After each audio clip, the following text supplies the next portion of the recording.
Football Factory. Football Factory. Bonjour et bienvenue dans l'émission Football Factory, votre émission hebdomadaire qui parle de l'actu du foot guinéen, une émission produite par la société Newscom. Au sommaire de ce numéro, nous avons rencontré Soufiane Souaré, c'est le président du Oroya Athletic Club de Conakry, qui nous parle de la nouvelle saison, de l'organisation du championnat, mais également des cas un peu plus complexes comme le cas de Paye Camara, le milieu de terrain du Oroya, qui ne s'entraîne pas jusque-là avec son club. Bienvenue, c'est Football Factory. Encore une fois, merci de pratiquer cette émission Football Factory qui fait un retour en grand format sur les résultats de nos représentants en compétition africaine, alors que le Oroya et le Afia sont nos représentants en Coupe des Champions, en Ligue des Champions africaine. Du côté de la Coupe de la CAF, nous avons le CIK qui s'est incliné lourdement du côté du stade du 5 juillet à Alger face aux jeunes de Paradou FC qui jouent là leur première compétition africaine. 3-0 donc pour les hommes de Mathurin Bangoura qui vont devoir cravacher dur pour espérer une qualification au retour ici à Conakry. Alors que du côté du Nigeria, c'est le Santoba qui crée la sensation en allant s'imposer face au Niger Tornadoes. Du côté de Kaduna, les hommes du président Nabé sont allés s'imposer 2-1. Très bon résultat pour cette formation de Santoba qui ainsi donc prend une option sur la qualification. Du côté de la Ligue des Champions, c'est le Afia qui a reçu ici à Conakry au stade du 28 septembre l'Étoile sportive du Sahel, une équipe de l'Étoile du Sahel qui a eu du retard à l'image puisqu'elle est arrivée quelques heures seulement, à 2 h du matin, la veille du match à Conakry. Cela n'a pas empêché les Tunisiens d'ouvrir le score dès la 2e minute. But de Karim, le Afia égalise 8 minutes plus tard grâce à Ibrahima Silla Boridé après un cafouillage dans la surface tunisienne. Les deux équipes ont du mal à développer du jeu, à se créer des occasions sur une pelouse impraticable. C'est finalement sur un coup franc somptueux de Mohamed Saka au bout du temps additionnel que les Verts et Blancs arrachent la victoire, permettant ainsi au club guinéen d'espérer s'imposer sur cette première manche et d'espérer au match retour aller essayer d'obtenir une qualification qui va être historique sur cette phase préliminaire. Les réactions d'après-match d'un côté, nous avons Pascal Barouzaki, c'est l'entraîneur du Afia de Conakry. De l'autre, nous avons Mohamdi Rafik, qui est le coach adjoint de l'Étoile sportive du Sahel, qui réagissent sur cette rencontre. Nous, contrairement, je pense qu'on s'est bien préparé contre l'Étoile de Sahel parce qu'on a pu regarder quelques vidéos ou les matchs amicaux qu'ils ont effectués. Et la dernière conférence de presse où à mes joueurs, je disais que l'Étoile de Sahel, en tout cas ce qu'on a vu, ça allait se jouer peut-être sur les coups de pied arrêtés et surtout sur les contres. Et même pas au bout d'1 minute, et pourtant on a préparé ça toute la semaine. Et même pas 1 minute, on prend ce but. Mais je pense que ce but aussi nous fait du bien parce que ça nous réveille. Ça nous réveille complètement. Je pense qu'avec la pression qu'il y avait, ça fait 34 ans, FIA n'a pas fait la Ligue des Champions. Il y avait cette pression quand même que j'ai essayé de diminuer. Donc ce but-là, je pense finalement ça nous fait du bien parce que ça réveille tout ce groupe. Et maintenant, sur l'analyse vraiment de l'Étoile de Sahel, c'est une très très bonne équipe. On a bien vu ici. C'est une équipe quand même qui est arrivée cette nuit, qui est fatiguée, qui a eu beaucoup de problèmes, je crois, pour arriver ici. Et tant mieux, on en profite aujourd'hui, mais je pense que le match retour va être très très difficile. Afia, c'est déjà un club. Aujourd'hui, on a remarqué que c'est un club c'est un groupe très bien organisé, offensivement comme défensivement.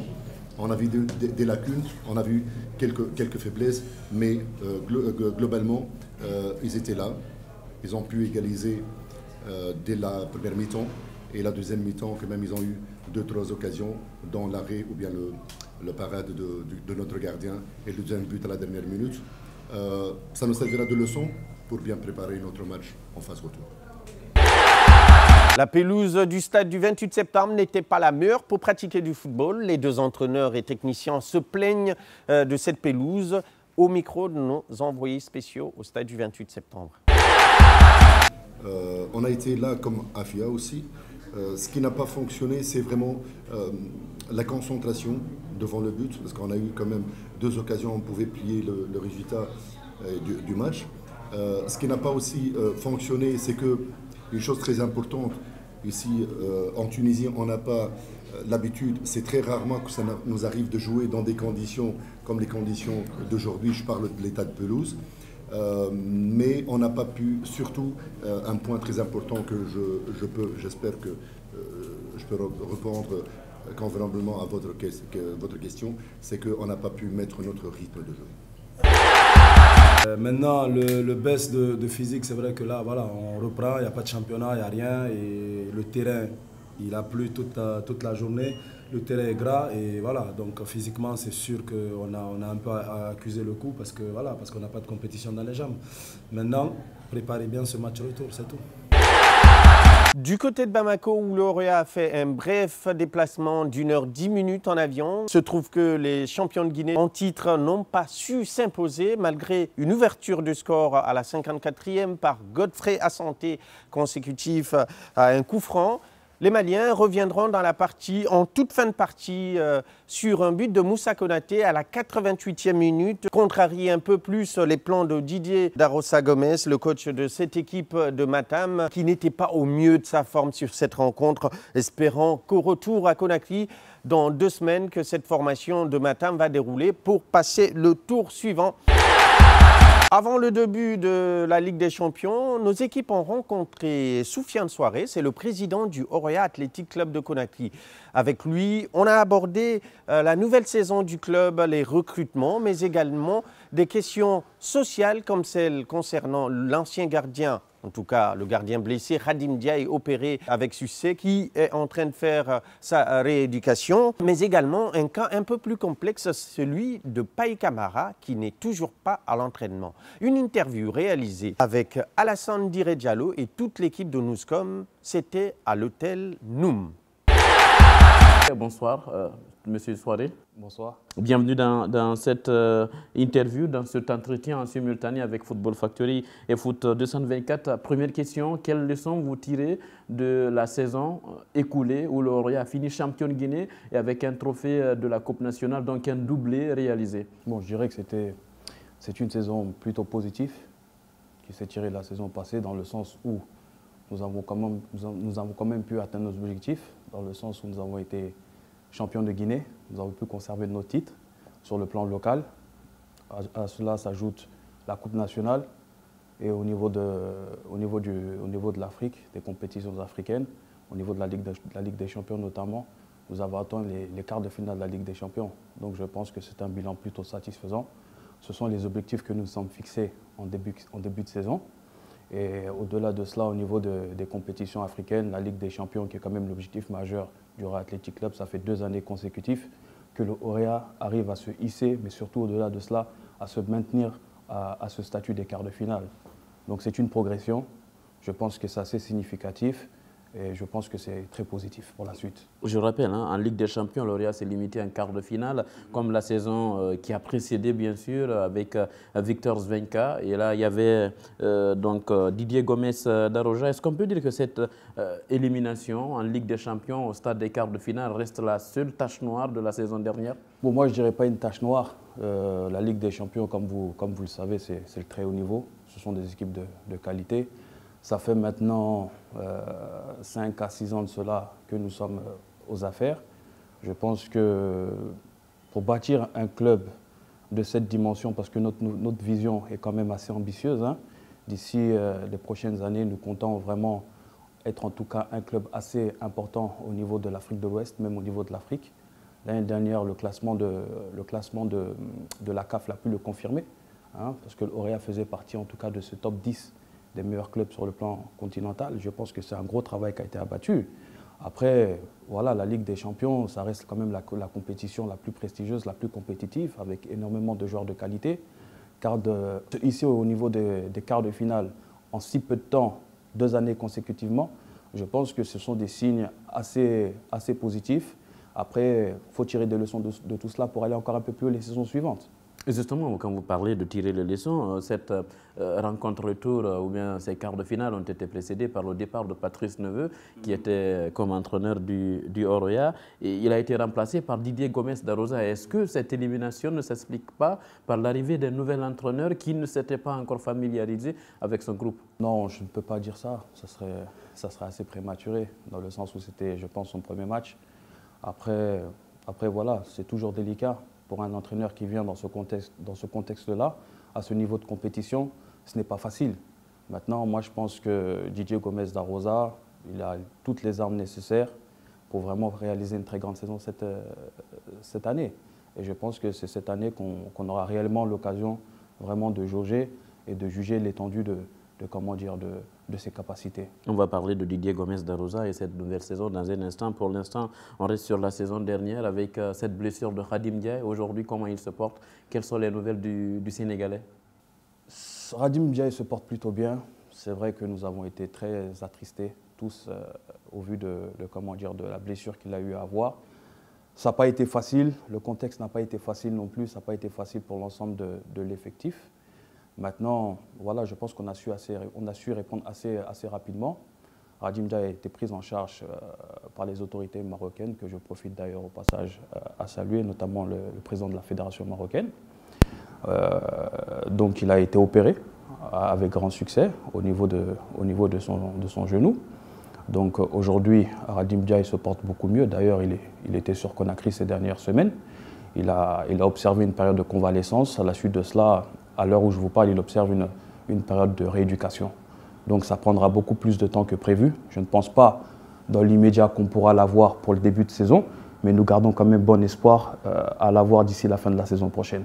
Nouvelle saison donc, un nouveau départ avec bien sûr le Oroya qui se fait remarquer sur le mercato, tant sur le plan local mais aussi sur le plan africain. Plusieurs recrues au sein du club. Makambo par exemple qui évoluait en Tanzanie. Il y a ce gardien ougandais qui a joué la Coupe d'Afrique des Nations récemment. C'était en Égypte avec le sacre de l'Algérie pour clore cette 32e édition. Toujours parlant du mercato du Oroya, qu'en est-il des départs aujourd'hui? Bon, vous savez, comme vous l'avez signifié précédemment, vous m'avez parlé de la Ligue des Champions. Qu'est-ce qu'il fallait au Oroya pour pouvoir passer un cap? Moi, je pense que ça passe déjà dans un premier temps d'avoir un effectif assez riche, assez garni, avoir des joueurs de qualité, des joueurs qui sont réellement taillés pour jouer cette compétition de très haut niveau. Ça fait maintenant 4 à 5 ans consécutifs que nous jouons, que ce soit la Coupe de la CAF ou la Ligue des Champions. Et il y a bien quelque chose qu'on a retenu, c'est vraiment la richesse de l'effectif, l'expérience réellement de ces joueurs-là à jouer ces compétitions de très haut niveau. Donc nous essayons aujourd'hui de garnir, si vous voulez, ces postes qui mériteraient d'être renforcés. Donc d'où l'arrivée de ces joueurs de très haut niveau, tels que Aristide Bansé, tels que Héritier Makambo, tels que Coutinho le Zambien et autres. Maintenant, nous essayons d'avoir une équipe très équilibrée, une équipe assez compétitive, vraiment pour répondre à la demande du très haut niveau qui est la Ligue des Champions. Et sur les départs, qu'en est-il? Avant la fin de la CAN, on avait appris le départ de Francis Depele Ibita. Qui va suivre encore? Bon, je pense que nous sommes toujours à l'étude. Le mercato n'est, en tout cas pour ce qui est au niveau local, n'est pas encore terminé. Nous sommes toujours en train, bien sûr en synergie avec le coach et son staff technique, d'équilibrer notre équipe. Donc je pense que dans les semaines à venir, vous verrez certaines actualités à ce niveau-là. Quand vous parlez de mercato, il faut rappeler que Yagouba Nyanyabari était dans votre viseur. Il a fini meilleur buteur la saison dernière.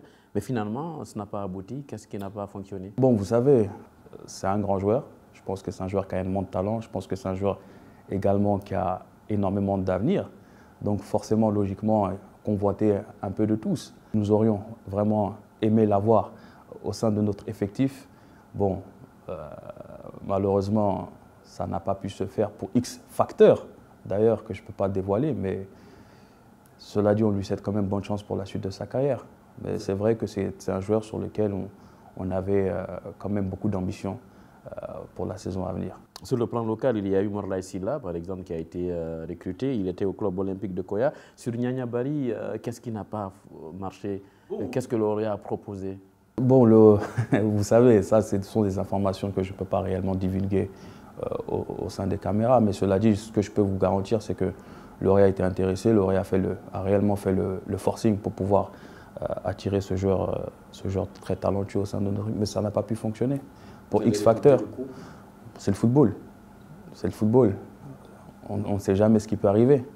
L'avenir nous le dira. Alors, parlant de l'effectif de votre club en ce moment, est-ce que vous pensez avoir l'effectif qu'il vous faut pour passer de nouveaux caps à la saison à venir sur le plan local, le championnat, la Coupe nationale et surtout dépasser ce stade des quarts de finale de la Ligue des Champions?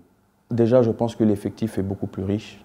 L'effectif est beaucoup plus important que les saisons passées. Lorsque vous avez dans votre effectif de joueurs de qualité tels que Aristide Bonsé, un joueur d'expérience. Vous avez à la suite de cela Ritier Makambo. Vous avez le jeune Enoch aussi, très talentueux, espoir ghanéen. Je pense qu'on pourra être très compétitif cette saison. Après, au niveau local, vous savez, on parle beaucoup de la Ligue des Champions au niveau du Orea, mais n'oubliez pas que nous, notre objectif majeur, c'est déjà conserver le statut que le Orea a pu abattre ces dernières années. Qu'est-ce que je veux dire par là? C'est vraiment conserver cette aura au niveau du championnat guinéen, c'est-à-dire conserver nos titres de champion de Guinée. À la suite de cela aussi, ajouter à cela la Coupe nationale. Ça, ce sont des valeurs qui sont très importantes à nos yeux. C'est ce qui nous permet, le championnat guinéen, c'est ce qui nous permet aujourd'hui d'être au niveau de ces compétitions africaines, chose qui n'est pas à négliger. Ce championnat, ces dernières années, c'est extrêmement bonifié.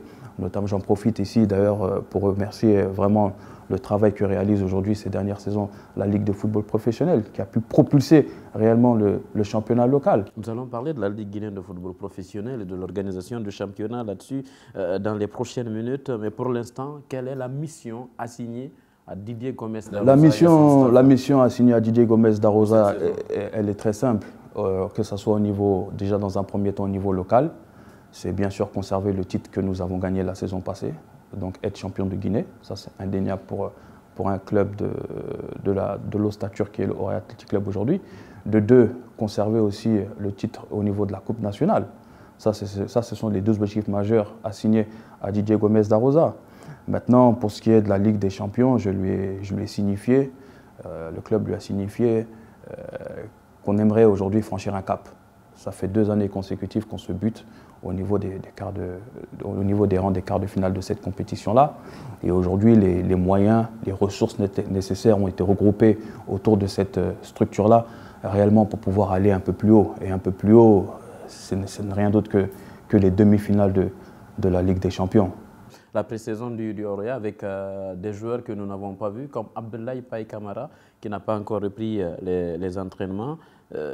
Il n'a pas de congé supplémentaire selon nos informations. Pourquoi il n'est pas avec le groupe? Bon, Abdoulaye Paye Camara, pour le moment, avait demandé une certaine autorisation au sein du club pour pouvoir, en tout cas, statuer sur certains de ses besoins personnels au niveau de sa famille. En tout cas, si je peux lui dire comme ça, je ne peux pas être plus explicite que cela. Donc, chose qui a été autorisée par le club, mais tout va bien avec Abdoulaye Paye Camara. Nous avons de très bonnes relations. Il reprendra l'entraînement très bientôt, ces prochains jours qui arrivent. Et vous confirmez les informations qui disent qu'il y a eu une offre pour Abdoulaye Paye Camara au sein du Orea?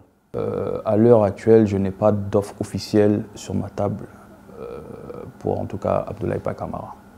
Abdoulaye Paye Camara, je vous rappelle, qui a fini meilleur joueur de la saison dernière avec... C'est un joueur très important, c'est un joueur de qualité, c'est un joueur très important pour l'effectif du Orea Athletic Club. C'est un joueur sur lequel nous comptons énormément cette saison pour franchir un cap. Et nous allons tout faire pour qu'il puisse être dans les meilleures conditions afin de poursuivre l'aventure avec le Orea Athletic Club. Avons-nous une idée de la date de reprise des entraînements? Comme je vous l'ai dit, vous le reverrez assez rapidement, en tout cas dans ces prochains jours au sein de l'effectif du Orea Athletic Club. S'il n'y a pas d'autorisation pour Abdoulaye Paye Camara, peut-on nous attendre à des sanctions? S'expose-t-il à des sanctions pour absence non justifiée? Je n'irai pas dans ce sens-là, dans le sens où je viens de vous signifier que, c'est-à-dire qu'il a été autorisé par l'administration du club à avoir un congé supplémentaire pour des besoins personnels. Alors, toujours parlant du Orea, mais cette fois-ci du championnat guinéen de première division, quelle appréciation faites-vous de son organisation, justement par la Ligue guinéenne de football? Comme je vous le disais précédemment, je trouve que la Ligue de football guinéenne a réalisé un travail qui est assez important ces dernières années. Il suffit qu'avoir la qualité de nos joueurs, la qualité du championnat aujourd'hui guinéen qui fonctionne de manière totalement professionnelle. C'est un championnat aujourd'hui qui est diffusé à travers les canaux médiatiques que nous avons, notamment à travers 6TV, hein, qu'il faut saluer au passage. Donc, qui accorde cette visibilité-là. C'est rare aujourd'hui qu'un championnat de l'Afrique de l'Ouest, en tout cas, se hausse si haut. Donc, vous avez vu dernièrement, ce n'était pas simple aujourd'hui pour le AFIA, ce n'est pas simple aujourd'hui pour le Auréa, ce n'est pas simple aujourd'hui pour le CIK de Kamsa de gagner ces matchs de championnat. Chaque match est disputé, je pense que les équipes se valent de plus en plus et le championnat est beaucoup plus équilibré. Tant mieux pour le spectacle, tant mieux pour la compétition au sein de différentes équipes engagées dans ce championnat-là. Si nous voulons aller un peu plus haut, il ne faut pas oublier que ça passe réellement par la qualité du championnat. C'est-à-dire que ces dernières années, on avait vu réellement un Auréa qui, je ne parle pas de la saison passée, mais des saisons plutôt précédentes, surtout sous l'ère Victor Svenka, qui avait quand même creusé un écart assez significatif entre le premier et les autres équipes. Chose qui était positive et négative à la fois, dans le sens où lorsque nous allons en Ligue des Champions, nous remarquons réellement cet écart de niveau. Mais chose qui a diminué drastiquement ces dernières années grâce bien sûr au dynamisme de la Ligue de football professionnel, notamment en l'occurrence avec son président, le gouverneur Mathurin. Vous ne manquez pas d'éloges pour la LGFP, mais si on vous demandait, selon vous, qu'est-ce qu'il faudra améliorer dans l'organisation? Je pense qu'il y a toujours des petits détails qu'il faudrait améliorer. C'est une organisation, je pense qu'elle est assez professionnelle, je pense qu'il y a assez de personnes ressources au sein de cette ligue qui pourront tirer les leçons nécessaires afin de développer ce championnat de la meilleure des manières. Vous avez vu que la saison passée, la Ligue guinéenne de football professionnel a eu l'apport d'une société française dans le domaine de marketing média, qui aujourd'hui a énormément apporté en termes de structuration, en termes de visibilité, en termes également d'apport financier. Et je pense que c'est un plus pour la Ligue guinéenne de football, c'est un plus pour l'ensemble des clubs de Ligue 1 et Ligue 2. Et je pense que ça se ressent au niveau de toutes les journées de championnat que nous jouons. Moi, j'ai un plaisir phénoménal à aller au stade et regarder pas que les matchs du Auréa, mais même les matchs des autres équipes, que ce soit au stade comme à la télévision, pour vous dire que le championnat est riche et de qualité. Justement, vous parlez de la télévision, ce qui suppose que la programmation des matchs doit suivre un calendrier très bien respecté, sinon ça cause problème, même pour les chaînes qui vont diffuser les rencontres, programmer un match et après le reporter, ça va créer un problème sur la grille des programmes. Justement, par rapport à cette programmation des rencontres, comment est-ce que vous l'appréciez? On le sait, la saison dernière, il y a eu des matchs en retard. Cette année, il y a 4 clubs guinéens qui vont jouer la Ligue des Champions, 2 qui vont jouer, j'allais dire, la Coupe de la CAF et 2 en Ligue des Champions. Est-ce que vous ne pensez pas que c'est un couac à régler par rapport à cette programmation des matchs dans le championnat? Non, moi, je pense qu'au fur et à mesure, n'oubliez pas surtout que le championnat guinéen s'est professionnalisé ces dernières années. Donc, c'est naturellement tout nouveau hein, au niveau de cette organisation spécifique. Après, c'est vrai que l'année dernière, moi je pense, en tout cas de mon point de vue, ça avait plutôt bien marché au niveau du calendrier. Il y a eu comme partout, hein, il y a eu des aléas, des divergences de vues au fait de certaines équipes qui avaient un calendrier plus chargé que d'autres. Mais le championnat ne s'est jamais arrêté pour cela, le championnat a toujours continué à fonctionner. Je pense que la saison qui arrive, le championnat est censé commencer en septembre prochain. La programmation a déjà été établie. Donc moi, je pense qu'il n'y a pas de problème particulier vis-à-vis du calendrier du championnat. Pensez-vous, par exemple, pour bien préparer une rencontre de compétition africaine, il faudra reporter un match de championnat ou il faudra le jouer? Non, moi, personnellement, je n'ai jamais été pour un report d'un match. Du fait qu'une équipe soit engagée au niveau de la Ligue des Champions. Je pense qu'à partir du moment où la LGFP a officialisé un calendrier, je pense qu'on doit respecter le calendrier de cette institution et jouer tous les matchs conformément comment dire, au calendrier imposé par la Ligue guinéenne de football professionnel. Merci, monsieur le président, je rappelle, du Orea, Soufiane Souare, que nous avons reçu au compte de cette interview en simultané avec Football Factory, mais aussi également foot224.com. Merci, on espère vous retrouver très prochainement. On aimerait bien parler d'une qualification en demi-finale à la prochaine interview en Ligue des Champions. Merci. Cela, en tout cas, cela se fera avec un très grand plaisir. Je tiens aussi à remercier Foot224, bien sûr en collaboration avec Football Factory, pour l'opportunité. Merci et à la prochaine. Au terme de cette interview, vous avez eu suffisamment d'informations sur la préparation, mais le recrutement et le fonctionnement de cette formation du Orea Athletic Club de Conakry avec le président Soufiane Souare. Nous allons vous donner une information qui concerne le rival de cette formation du Orea. Il s'agit de l'AS Kaloum qui a engagé l'Ivoirien Gervais Rigaud, qui va être l'entraîneur et qui remplace donc Alexandre Dumas, le Brésilien qui a quitté cette formation de Kaloum, qui va être donc remplacé par l'ancien technicien du CE Sport de San Pedro, une formation qui avait dans les temps connu un certain Mandela Okansé, qui évolue du côté du Orea. Merci de nous avoir suivis dans cette émission largement consacrée à nos représentants africains engagés dans les différentes compétitions qui vont devoir, dans 2 semaines, faire des performances pour assurer leur qualification. Après une victoire à Conakry, le Afia et le Sontoba, une victoire à l'extérieur du côté de Kaduna. Ces 2 formations ont pris une option. Le Orea devra confirmer face au Stade malien. Et quant au CI Kamsar, il faudra sortir l'exploit pour passer ce tour face à des Algériens de Paradou FC. Coordination générale et réalisation Alassane Dire Diallo, Ibrahima Sorissour. Réalisation de l'émission Alia Alama Bangoura. Production Mohamed Amin Chamak, Abdoulaye Kamara qui nous accompagne dans cette émission. Merci de m'avoir permis de vous présenter ce numéro et retrouver toute l'actualité du football sur nos différentes plateformes. Football Factory Radio et TV, Football Factory sur Twitter, mais également sur Instagram. À bientôt.